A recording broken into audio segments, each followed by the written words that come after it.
Moratorium Day, a dramatic play by Philip H. Wissbeck. In the fourth stage are 10 demonstrators marching in a circle and chanting, "All we are saying is give peace a chance," in a low, sing-song way that is common. After 30 seconds, a boy about 20 comes out of the circle to center stage, where he is met by a reporter with a microphone. As the head of the New Orleans chapter, are you satisfied with the Moratorium Day turnout? I think the turnout is great. We have a small but dedicated number who are committed to stopping the bombing and ending the senseless slaughter in Vietnam. The war is immoral, illegal, and only serves the interest of the warmongering military-industrial complex. We're here to stop the Pentagon. We're here to march peacefully in the spirit of Gandhi and Martin Luther King. Are you satisfied with the administration's reaction to you and the demonstrations in Washington? Well, at this point, I'm satisfied with the progress we've made. We have many sympathizers in Washington and even some within the administration. They feel we understand the Vietnamese better than they do. But don't they also feel that you don't understand the long process of negotiation that must precede withdrawal? Demonstrator looks down at his feet nervously. Do you really think these demonstrations can hurry our withdrawal from Vietnam? This demonstration is an act of conscience. Yesterday, a village in Vietnam was destroyed by American forces. They were looking for Viet Cong, but all they found were women and children. They killed them, then they set fire to their homes. He squeezes the bridge of his nose, takes out a handkerchief, and blows his nose. I don't believe there were any negotiations in that village. No, we cannot compromise. We've got to stand firm against this kind of insanity. Today, thousands of peoples have demonstrated for peace. When they have left home this morning, many rejected the advice of family and friends and risked losing those relationships. Don't the soldiers who believe in what they're doing also making sacrifices? Maybe they do, but at least we didn't leave our homes to destroy the homes of other people. Thank you. Well, that's the story at the New Orleans Federal Building on Moratorium Day so far. There are rumored plans for demonstrators to enter the building, but they're unconfirmed. We'll bring you an update when we have more information. The setting is an Army intelligence office in the New Orleans Federal Building. It is filled with gray metal desks and has pastel walls and fluorescent lights. Everyone is in their individual clothes right of stage center and wearing civilian clothes, white shirt and tie. Neil is at the teletype. Major Burr and Colonel Highland sit reading in their offices. Martha Newley, civilian, sits at a desk in the reception area typing. She is dressed severely, her hair tied back in a bun. Burr's phone starts ringing steadily. He picks it up. Raging. Yes, sir. Yeah, I understand. I'll inform Colonel Highland. Burr replaces the phone, picks up another, and buzzes intercom in Colonel Highland's office. Yes, sir. I just got word from NOPD. They say the demonstrators are coming up in about an hour or two. How many do they estimate will make it up to our level? Oh, about 5 to 10. The Bureau's floor is closed off, so we'll probably get the majority. I guess there's nothing we can do except sit and wait. I don't think they're going to come without warning. They're after the publicity. I keep a strong liaison with NOPD. If the enemy comes up here, we're going to be ready. Yes, sir. Sir, about Peterson, the promotion board hasn't cooled down yet.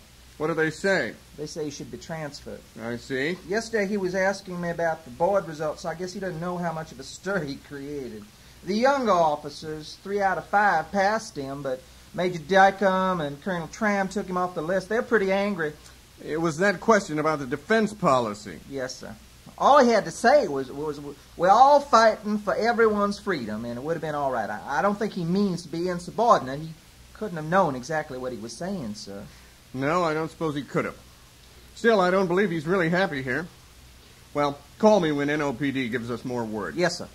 Burr and Highland hang up their phones and resume reading. As "Stop the war" is heard faintly from below. Burr looks down from his 13th floor window. Down the hall comes Private Michael Peterson, followed by a paunchy old man wearing a white shirt, tie, and coat.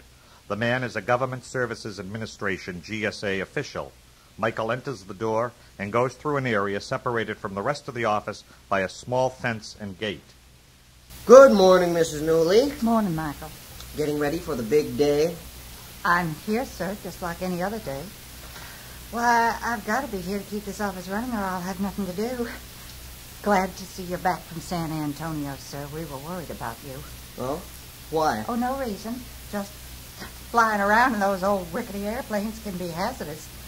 We were concerned about whether you'd make a good impression on the promotion board after such a flight. I see. Peterson turns away and screws up his face, then relaxes and turns back. Well, thank you for your concern, Mrs. Newley. The man who followed Peterson enters.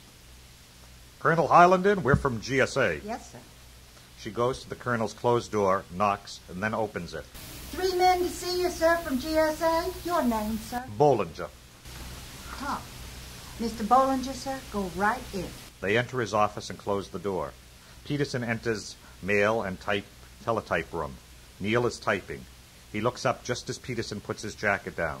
He goes back to the front door just as Adel enters with a carry-out container of food. He is a career warrant officer and about 60. Good morning, Michael. Mrs. Newley. Peterson nods, then exits. Morning, Mr. Adel. Lunch already, sir? Just a little something to start out the day with. Adel walks past Burr's office as he's about to exit with a file in his hand. Morning, sir. Morning. Adel walks onto his desk and starts eating. Burr stops, smells, and looks down at him and down at the hall quizzically before going to a file drawer near Mrs. Newley. He opens it and thumbs through it. Looks like old Adel there is set for the day. Kind of early for red beans and rice, though. He's right in step with New Orleans, though. Yes, sir. They both laugh. How's the family back home? Oh, sir, they're fine. I guess Mother just needed my company for a little while, but I just had to get back to the office. So much work to do, so much typing and filing. Well, I'm sure the country would fall apart if we weren't on the job every day. What would we do? I guess we just sit home and enjoy ourselves. We'd have no reason to get up. They both laugh. Burr returns to his office. Lights go up on the mailroom and down on the rest of the set. Hey, Troop, you're late. You missed all the action. Where did it go? I keep a stacked ship, man. I've been doing agent reports for all 15 minutes before you got here. Anything interesting? Nope. They all look like great Americans. Nothing negative, nothing. I guess today's going to be a big one for that. Are you kidding? You're new here. New Orleans is not exactly the hotbed of anti-war activity. Well, there's about 50 of them already. Yeah, that's about all you're going to get to. There are more cops out there than there are demonstrators. It's their big day, too, you know. What a war. Talk about getting stuck. New Orleans. We're away from everything here. And there's no real pro or anti-war people. They're just bureaucrats. And great Americans without a blemish on them. Look at this. Peterson picks up a sheet of paper and reads. Do you believe so-and-so to be loyal? Oh, yes, I'm sure my brother or my son or my neighbor is a loyal American. National security seems to be based on the opinion of people we know. Oh, what about the enemy? United States of America. What a trick. Neil stops typing and looks up. It's some people's whole life. Doesn't sound whole to me. Neil hands him a large roll of paper.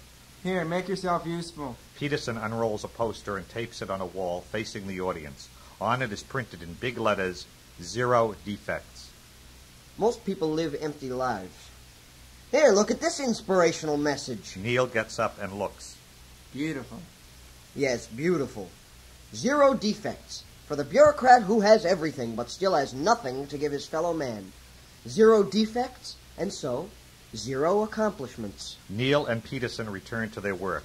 Bollinger exits Colonel Highland's office. He walks down the hall toward the rear office, looking around casually. Highland follows him. He stops at Burr's door. Burr comes out to meet him. They watch Bollinger go through the office. He wants our office. Well, pretty soon the wall will be over. He can have it. The GSA man continues through the office. You can have the whole thing, sir. Before the war, this organization was only a quarter this size. Now we investigate the backgrounds of so many people. Sir, you'll be off to Arizona soon, and that old fella can get out of this building. We still have to get through this day. I have to make sure of that. It would be nice to just leave, like withdrawing in Vietnam. It'd be possible, but not really irresponsible either. Yeah, those hippies, sir, they just want to about face in front of a clear threat. Sir, can you stand them going to Hanoi and smiling with those gooks? They certainly did get to the enemy capital first, didn't they? Ha! Highland walks to the window and looks down on the demonstrators. Yeah, they can forge ahead. They can see their rights so clearly, but they can't see that the rest of us have too much to lose to be that heroic. They think they're brave. It's easy to walk around in a circle and tell people to feel bad about killing, but they're prophets without honor because they feel no duty. They're just trying to trip us as we do ours. The GSA men exit out the rear door. Frank Larman enters the front door. Highland returns to his office. Larman walks towards Burr. Good morning, sir. Morning, Sergeant Lyman. How you doing? Larman enters Burr's office. Fine, sir. Burr closes door. Larman gives him a report. Burr leans back and reads it for about 15 seconds, turning pages, then looks up. Now, you realize this is all classified confidential by CONUS. Yes, sir. Well, you certainly got a lot of information. In fact, of all the reports I've received over this desk, I don't think I have seen another report so well written, so well documented, and so well reported this year. Thank you, sir. You must have worked long hours and, in fact, traveled far and wide to gather this much information. On page 13, you'll find that I went to the conference with the leader of the NO chapter. Burr scrambles to look at the report. We met a lot of other chapter leaders from around the country. Sergeant, you were not supposed to go out of state. Burr hurries to find the right page in a book. Sir, I did it on my own time. AR 36814 here says you are to stay within a prescribed region of your mission. This doesn't include Mobile, Alabama. I had a feeling something big would be happening. A big decision, I mean. Well, what big decision did you uncover? They went out there to get away from one of their own here in the New Orleans chapter. They wanted to organize around him, you might say. They're going to double-cross him in some way? No, just exclude him. Is that all? Burr walks back and forth across the room once. Well, you must be pretty close to these people to go off and go on a weekend. Yes, sir. My instructions were to gain their confidence.